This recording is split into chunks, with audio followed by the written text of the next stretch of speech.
ಈ ಕಾರ್ಯಕ್ರಮದ ಪ್ರಾಯೋಜಕರು ಯುವಂ ಯುಗಂ ಕನ್ನಡ ಮಾಸಿಕ ಪತ್ರಿಕೆ. ನಮಸ್ಕಾರ ವೀಕ್ಷಕರೇ, ಶ್ರೀಗರಿ ವಾರ್ತೆಗರಿಗೆ ಸ್ವಾಗತ. ನಾನು ನಿಮ್ಮ ಗ್ರಹೇಶ್ವರ ಗಾರ್ಡಿಗೇಂದ್ರ. ಮೈಸೂರು ಜನವರಿ 17. ಮೈಸೂರಿನ ಜೆಎಲ್ಬಿ ರಸ್ತೆಯಲ್ಲಿನ ಮಹಾರಾಣಿ ಮಹಿಳಾ ವಿಜ್ಞಾನ ಕಾಲೇಜಿನ ಕಲಾಮಂಟಪದಲ್ಲಿ IQAC ಮತ್ತು ಯುವ ರೆಡ್ ಕ್ರಾಸ್ ಹಾಗೂ ಜಿಲ್ಲಾ ಕಾನೂನು ಸೇವೆಗಳ ಪ್ರಾಧಿಕಾರ ಮೈಸೂರು ಮತ್ತು ಭಾರತೀಯ ರೆಡ್ ಕ್ರಾಸ್ ಸಂಸ್ಥೆ ಮೈಸೂರು ಇವರುಗಳ ಸಹಯೋಗದೊಂದಿಗೆ 2023-24ನೇ ಸಾಲಿನ ರಾಷ್ಟ್ರೀಯ ಯುವ ದಿನಾಚರಣೆ ಕಾರ್ಯಕ್ರಮ ನಡೆಯಿತು.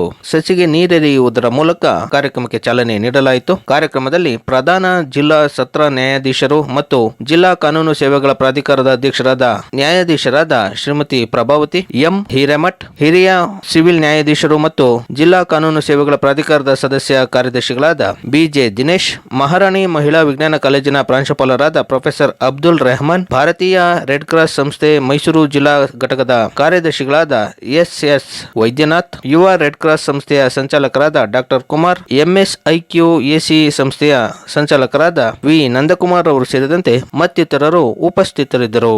ರಾಮ ಯಜ್ಞ ಮಾಡಬೇಕು ಅನ್ನುವಾಗ ಸೀತಾ ಇರಲಿಲ್ಲ, ಅದಕ್ಕೆ ಅವರ ಮೂರ್ತಿಯನ್ನ ಇಟ್ಟು ಮಾಡಿದ. ವೇದ ಕಾಲದಲ್ಲೂ ಮಹಿಳೆಗೆ ಸಮಾನತೆ ಇತ್ತು. ಹಾಗೆ ವೇದ ಕಾಲದ ಇನ್ನೊಂದು ಉದಾಹರಣೆಯನ್ನ ಹೇಳುವುದಾದ್ರೆ, ಜನಕರಾಜನ ಒಂದು ಆಸ್ಥಾನದಲ್ಲಿ ಜನಕರಾಜ ಒಂದು ಪ್ರಶ್ನೆ ಹೇಳ್ತಾನೆ, ಯಾರು ಅತ್ಯುತ್ತಮ ಜ್ಞಾನಿ ಅಂತ ಪ್ರಶ್ನೆ ಕೇಳ್ತಾನೆ.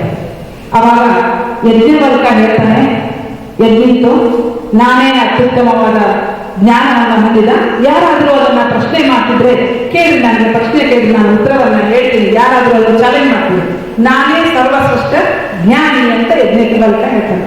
ಅವಾಗ ಉಳಿದ ಏನು ಪಂಡಿತರೇನು ಇರ್ತಾರೆ, ಸಭೆಯಲ್ಲಿರುವಂತಹ ಪಂಡಿತರೆಲ್ಲ ಸುಮ್ಮನೆ ಇರ್ತಾರೆ. ಆವಾಗ ಗಾರ್ಗೆಯಿ ವಾಚಕನಲ್ಲಿ ಅಂತ ಅವರಿಗೆ ಗಾರ್ಗೆಯಿ ಎಂದು ಹೇಳ್ತಾರೆ. ಯಾವ ಪುರುಷ ಪಂಡಿತರು ಯಾರು ಹೇಳುವುದಿಲ್ಲ, ಗಾರ್ಗೆಯಿ ಎಂದು ಹೇಳ್ತಾರೆ. ನಾನು ನಿಮಗೆ ಬಿಲ್ಲಿನ ಬಾಣದಂತೆ ನಿಮಗೆ ಪ್ರಶ್ನೆಗಳನ್ನ ಕೇಳ್ತೀನಿ, ಅದಕ್ಕೆ ಸರಿಯಾದ ಉತ್ತರವನ್ನ ಕೊಟ್ರೆ ನೀವು ಜ್ಞಾನಿ ಅಂತ ಒಪ್ಕೋತೀನಿ ಅಂತ ಹೇಳ್ತಾರೆ. ಅಂದ್ರೆ ಯಾರ ಪ್ರಶ್ನೆ ಕೇಳಿದ್ರು? ನಿಮಗೆ ಟೀಚರ್ಸ್ ಪ್ರಶ್ನೆ ಕೇಳ್ತಾರೆ, ಪ್ರೊಫೆಸರ್ ಪ್ರಶ್ನೆ ಕೇಳ್ತಾರೆ. ಯಾಕೆ ಕೇಳ್ತಾರೆ? ನಿಮಗಿಂತ ಅವರಿಗೆ ಹೆಚ್ಚಿನ ಜ್ಞಾನ ಇದೆ. ಏನ್ ಜ್ಞಾನ ಇರಲಿಲ್ಲ ಅಂತ ಹೇಳಿದ್ರೆ ನೀವು ಕೊಟ್ಟ ಆನ್ಸರ್ ಕರೆಕ್ಟ್ ಇದನ್ನ ಇಲ್ಲ ಅಂತ ಗೊತ್ತಾಗ್ಬೇಕಲ್ಲ. ಹಾಗೆ ಅವತ್ತು ಆ ಒಂದು ಜನಕರಾಜನ ಆಸ್ಥಾನದಲ್ಲಿ ಗಾರ್ಗೆಯ ಜ್ಞಾನ ಎಷ್ಟಿತ್ತು ಅಂತ ಹೇಳಿದ್ರೆ, ನಾನೇ ಜ್ಞಾನವಂತ ಹೇಳುವಂತಹ ಯಜ್ಞವಲ್ಕನಿಗೆ ಪ್ರಶ್ನೆ ಮಾಡಿ ಅವನ ಕೊಟ್ಟ ಉತ್ತರಗಳು ಸರಿಯೋ ತಪ್ಪು ಅಂತ ಹೇಳುವಂತಹ ಒಂದು ಜ್ಞಾನವಂತ ಹೊಂದಿದ್ದಳು. ವೇದ ಕಾಲದಲ್ಲಿ ಮಹಿಳೆಗೆ ಆ ಸಮಾನತೆ ಇತ್ತು. ಮತ್ತೆ ಮುಂದಿನ ವಾರ್ತೆಗರಿಯಲ್ಲಿ ಭೇಟಿಯಾಗೋಣ. ಶ್ರೀಗರಿ, ನಿಮ್ಮ ಮನದಾಳದ ಗರಿ. ನಮಸ್ಕಾರ. ಶ್ರೀಗರಿ, ನಿಮ್ಮ ಮನದಾಳದ ಗರಿ. ಶ್ರೀಗರಿ, ನಿಮ್ಮ ಭಾವನೆಗಳ ಗರಿ.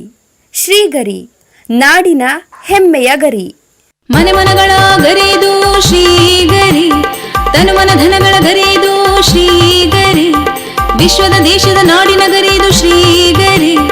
ಶ್ರೀಗರಿ ಶ್ರೀಗರಿ ಶ್ರೀಗರಿ ಶ್ರೀಗರಿ ಶ್ರೀಗರಿ, ನಿಮ್ಮ ಮನದಾಳದ ಗರಿ.